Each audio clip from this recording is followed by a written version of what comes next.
ചങ്ങായിമാരെ എല്ലാവർക്കും സുഖാണല്ല. 2-3 ദിവസമായി സോഷ്യൽ മീഡിയ തുറന്നു കഴിഞ്ഞാൽ ഒരു വേട്ടാവളിന്റെ വീഡിയോ വരുന്നു. വീട്ടിനെതിരെ സംസാരിക്കുന്ന ഒരു വേട്ടാവളിയിൽ നമുക്ക് ആർക്കെതിരെ സംസാരിക്കുന്ന ഒരു കുഴപ്പമില്ല. പക്ഷെ നിലവാരമില്ലാണ്ട് അത്തുംപിത്ത് സംസാരിക്കുമ്പോൾ നമ്മൾ എതിർക്കും. അങ്ങനെ നിലവാരമില്ലാണ്ട് അത്തുംപിത്ത് സംസാരിക്കുന്ന ഒരു വേട്ടാവളിയിൽ ആ വേട്ടാവളിയും പറഞ്ഞത് ഞാനൊരു സിനിമ നടനാണ്.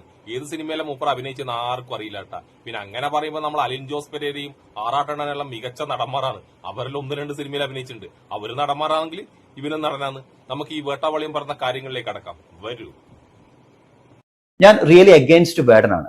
വേടന്റെ അറിയാലോ, വേടന്റെ റാപ്പും കാര്യങ്ങളൊക്കെ നിങ്ങൾ കേൾക്കുന്നുണ്ട്. വേടൻ എനിക്ക് ആ പാട്ടുകൾ എനിക്ക് ഇഷ്ടമാണ്, അവന്റെ ട്യൂൺ ഇഷ്ടമാണ്, അവൻ പാടുന്നത് ഇഷ്ടമാണ്, അവന്റെ ആറ്റിറ്റ്യൂഡ് ഇഷ്ടമാണ്, എല്ലാം ഇഷ്ടമാണ്. പക്ഷെ ഞാൻ വേടന് 100% എഗെയിൻസ്റ്റ് ആണ്.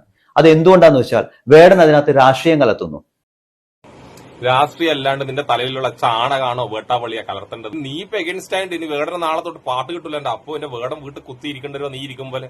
ഒന്ന് പോടാ സംഗി. നമുക്ക് അടുത്ത് കേൾക്കാം. വേടൻ പറഞ്ഞു അവൻ ദളിതനാന്ന് പറയുന്നുണ്ട്, അവൻ ഇന്നാന്ന് പറയുന്നുണ്ട്, കറുത്തവന് വേണ്ടി സംസാരിക്കുന്നുണ്ട് അല്ലെ. ഞാൻ ചോദിച്ചോട്ടെ, ഈ ആളുകൾ മാത്രം ജീവിച്ചാൽ മതി? ഞാൻ ആരോടും ചോദിക്കാറില്ല ഈ കണ്ട കാലഘട്ടം നിങ്ങൾ ഏതാണ്, ഏത് ജാതി, ഏത് മതം, നിങ്ങൾ കറുത്തിട്ടാണ് വെളുത്താണ് ഞാൻ ചോദിച്ചിട്ടില്ല. എന്റെ വീട്ടിൽ ഒരുപാട് പേര് ജോലി ചെയ്യാൻ വന്നിട്ടുണ്ട്. എന്റെ വീട്ടിൽ എനിക്ക് ഒരുപാട് ഫ്രണ്ട്സ് ഉണ്ട്. ഞാൻ ഒരുപാട് ആളുകളായിട്ട് അസോസിയേറ്റ് ചെയ്തിട്ടുണ്ട്. ഞാൻ ഏതാന്ന് പോലും ഞാൻ ചോദിക്കാറില്ല. പിന്നെ സമൂഹത്തില് ഞാൻ കണ്ട ആളുകളാരും ഇങ്ങനെ ഒരു പ്രവൃത്തി ചെയ്യുന്നതായിട്ട് ഞാൻ കണ്ടിട്ടില്ല. വേട്ടാവളിയെ വേടം പാടുന്നത് നിങ്ങൾ സംഖ്യക്ക് മനസ്സിലാവില്ല. വേടം പാടുന്നത് അടിച്ചമർത്തപ്പെട്ടവർക്ക് വേണ്ടിയിട്ടാണ്. അത് നിങ്ങളെപ്പോലുള്ള ചാണകം തലയിലുള്ള പക്കാ സംഖ്യക്ക് തിരിയിലെ ചാണകമേ. നീ പിന്നെ വേറൊന്നും കാണുന്നില്ല. ദളിതർക്ക് നേരെ നടന്ന അക്രമങ്ങളൊന്നും നീ അറിയുന്നില്ലല്ലോ. നമുക്ക് അടുത്ത ഇവന്റെ കൂതറത്തള്ളലിലേക്ക് കടക്കാം. വാ. എന്തുകൊണ്ട് അവർക്ക് പ്രൗഡ് അല്ലാതിരിക്കുന്നത്? ആ പേരിൽ അവർക്ക് ജോലി വാങ്ങാലോ, ആ പേരിൽ അവർക്ക് സ്റ്റൈഫൻഡ് വാങ്ങാലോ, ആ പേരിൽ അവർക്ക് മറ്റു ആനുകൂല്യങ്ങളെല്ലാം കിട്ടുമല്ലോ. അപ്പൊ എന്താ പേര് വിളിക്കുമ്പോൾ മാത്രം ഇത്ര മോശമായിട്ട് തോന്നുന്നത്? അത്ര മോശമാണെങ്കിൽ ഗവൺമെന്റ് ആ പേരുകളെല്ലാം ഒഴിവാക്കുക. ആർക്കും വേണ്ട, ജാതി വേണ്ട, ഒറ്റ ജാതി. വി ആർ ഇന്ത്യൻസ്, ഭാരതീയർ. ഇതിനെല്ലാത്തിനും നമ്മളൊരു ഒരു വില്ലേജ് ഓഫീസിൽ പോയാലോ അല്ലെങ്കിൽ സ്കൂളുകളിൽ പോയാലോ അത് പ്രത്യേകം കോളങ്ങൾ. ഞാൻ ഇതൊക്കെ ഒരുപാട് അനുഭവിച്ചു തന്നെ. ഈ ഒരു കാറ്റഗറി കടന്നുകൊണ്ട് ഇത്രയും ഞാൻ ഗ്രാജുവേറ്റ് ആയി, അതും കഴിഞ്ഞ് പഠിച്ചിരുന്നു. ഒരു സ്റ്റൈഫൻഡ് പോലെ എനിക്ക് കിട്ടിയിട്ടില്ല. ജീവിതത്തിൽ ഒരുപാട് അനുഭവിച്ചു. എന്താ കാര്യം? നായരാണ്. ഇവന്റെ ജാതി പറയാം. മറ്റുള്ളവർ ആരും ജാതി പറഞ്ഞുകൂടാ. അവരുടെ വിഷമങ്ങളും അവസ്ഥകളൊന്നും പറയാൻ പാടില്ല, പാടാൻ പാടില്ല. എന്താ അവസ്ഥ നോക്കിയാട്ടെ. ഇവന്റെ പ്രശ്നം എന്താ അറിയാം? വേടന്റെ ഒറ്റൊരു വരിയാണ്, നീ തമ്പൂരാനാണേൽ എനിക്കൊരു മയിരുമില്ല എന്നുള്ള അവരൊറ്റ വരിയാണ് ഈ മലരന്മാറ പ്രശ്നം. നമുക്ക് അടുത്തേക്ക് കടക്കാം. ഇപ്പൊ കിട്ടുന്ന കഴിഞ്ഞ കുറെ വർഷങ്ങളായിട്ട് നമ്മൾ റേഷൻ അരി തന്നെയാണ് വീട്ടിൽ യൂസ് ചെയ്യുന്നത്. നമുക്ക് കിട്ടുന്ന 12 കിലോ 10 കിലോ അത് തന്നെയാണ് യൂസ് ചെയ്യുന്നത്. മറ്റവർക്ക് കിട്ടുന്ന 50 കിലോ 30 കിലോ ഒക്കെ കിട്ടുന്നത്. അതെന്താ ചെയ്യുന്നത്? അവർ യൂസ് ചെയ്യുന്നുണ്ടോ? അവരപ്പുറത്ത് മറിച്ച് വിട്ടിട്ട് കള്ളുടിക്കുന്നത്. ഞാൻ കാണിച്ചു തരാമല്ലോ നിനക്ക് ഓപ്പൺ ആയിട്ട്. ചുമ്മാ പറയുന്നതല്ല, ഞാൻ വീഡിയോ എടുത്ത് നിങ്ങൾക്ക് അയച്ചു തരാൻ വേണമെങ്കിൽ. പരനാറി, നാറി, സംഘി, ചാണകമേ, ഉളുപ്പില്ലാത്തവനെ, നീയും നിന്റെ വീട്ടുകാർ നിനക്ക് കിട്ടുന്ന റേഷനരി വിറ്റിട്ട് കഞ്ചാവും കള്ളും അടിക്കുന്നുണ്ടാവും നായിയെ.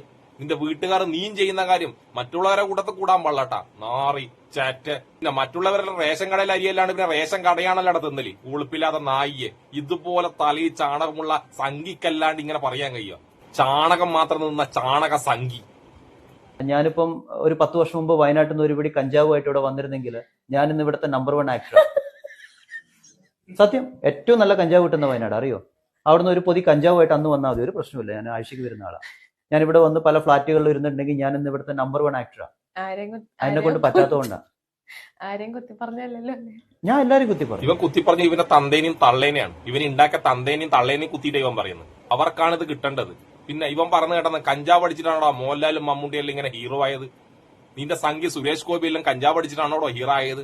നിനക്ക് കഴിവില്ലാത്തതാ നായിയെ. നിനക്ക് കഴിവില്ലാത്തതിന്റെ ചുർച്ചലാണ് നായി. എനിക്ക് ഈ നാറിന്റെ അടുത്ത തന്തയില്ലായ്മയിലേക്ക് പോവാ. വേണ്ടെന്നേ, കഞ്ചാവ് ഉള്ളവരുടെ സിനിമ എനിക്ക് വേണ്ട. ഇനി അതില്ലെങ്കിൽ അടുത്ത പണി ചെയ്യും, ഇല്ലെങ്കിൽ അതുവരെ ഞാൻ വെയിറ്റ് ചെയ്യും. ഇതുവരെ ആരുടെയും കൈയും കാലും പിടിച്ചിട്ടൊന്നും അല്ല ഞാനിപ്പം ഇവിടെ ഇരിക്കുന്നതും ഈ സീറ്റിലിരിക്കുന്നതും. ഇതുവരെ എത്തിയത് 4 സിനിമ ഇപ്പം ഹീറോ ആയിട്ട് റിലീസ് ആയിട്ടുണ്ട്. അത് ഞാൻ ആരുടെയും കാല് പിടിച്ചിട്ടോ അല്ലെങ്കിൽ ആർക്കും വേണ്ടി വേറെ പണി ചെയ്തിട്ടൊന്നും അല്ല, ആർക്കും കഞ്ചാവ് കൊടുത്തിട്ടൊന്നും അല്ല. ഇനി അങ്ങോട്ടും ഞാൻ അത് സാറ്റിസ്ഫൈഡ് ആണ്. നീ സാറ്റിസ്ഫൈഡ് അല്ല മലര, നീ സാറ്റിസ്ഫൈഡ് അല്ല. അതിന്റെ ചൊറിച്ചിലാണ് നീ കാണിക്കുന്നത്. പിന്നെ നീ 3-4 സിനിമകളിൽ ഹീറോ ആയിരുന്നു. ഏത് സിനിമയിൽ? മറ്റേ പ്ലംബർ ആയിട്ടും ഡോക്ടറായിട്ടും ഒരു ചങ്ങായി വരുന്നില്ല, ഒരു മൊട്ട ചങ്ങായി. ഇങ്ങനത്തെ സിനിമയിലെ ഹീറോ ആയിരിക്കും നീ. അല്ലാണ്ട് നിന്റെ സിനിമയൊന്നും നമ്മൾ കണ്ടില്ല ഹീറോ ആയിട്ടാ. പിന്നെ മലയാളികൾക്ക് നിന്നോട് പറയാൻ ഒറ്റൊരു കാര്യമുള്ള കേട്ടാ, നമ്മളെ നാഗസൈരന്തി പറഞ്ഞ കാര്യമാണ്. നിനക്ക് ഉളുപ്പുണ്ടടാ, നിനക്ക് നാണമുണ്ടടാ, നിനക്ക് കഴിവുണ്ടടാ, നിനക്ക് എന്തെങ്കിലും ഒലക്കുണ്ടടാ, നിനക്ക് ഇങ്ങനെ വന്നിട്ട് നിന്റെ മനസ്സിലുള്ള കുരുട്ട് പറയാല്ലാണ്ട് ഒരു കഴിവും ഇല്ലാണ്ട് കഴിവുള്ളവരെ കാണുമ്പോൾ അതിൽ വേടനെ കാണുമ്പോൾ മാത്രം ചോദിച്ചിൽ വരുന്നത്. വേടന്റെ പേര് പറഞ്ഞു കഴിഞ്ഞാല് നിനക്ക് കുറച്ച് റീച്ച് കിട്ടുന്ന വെച്ചിട്ടില്ലേ, നീ റീച്ചും കിട്ടില്ല, ഒരു പുല്ലും കിട്ടില്ല. നീ ഇങ്ങനെ വീട്ടിൽ കുത്തിയിരിക്കുന്ന നാറിയെ ചാണകം തിന്നിട്ട് നിന്റെ എല്ലാം മനസ്സിലെ കുരുണ്ടല്ലോ, നിന്നെല്ലാം പറയേണ്ടത്, നിന്നെ ഉണ്ടാക്കിയ നിന്റെ തന്തയും തള്ളയാ പറയണ്ടേ. ഇതുപോലെ ചാണകം നിറച്ച ഒരു മകനെ പ്രസവിച്ച് ഈ മലയാള നാട്ടിൽ ഇട്ടതിന് ഒരു പരനാറി സിനിമാ നടനാ പോലും, സിനിമാ നട ഏത് സിനിമയിൽ മനുഷ്യന്മാർ ആരും കാണാത്ത സിനിമയിൽ അഭിനയിച്ച നടന്നും മറ്റും നടക്കുന്ന നാറി. ഇതാ പിന്നെ എല്ലാവർക്കും എന്റെ സുലാൻ.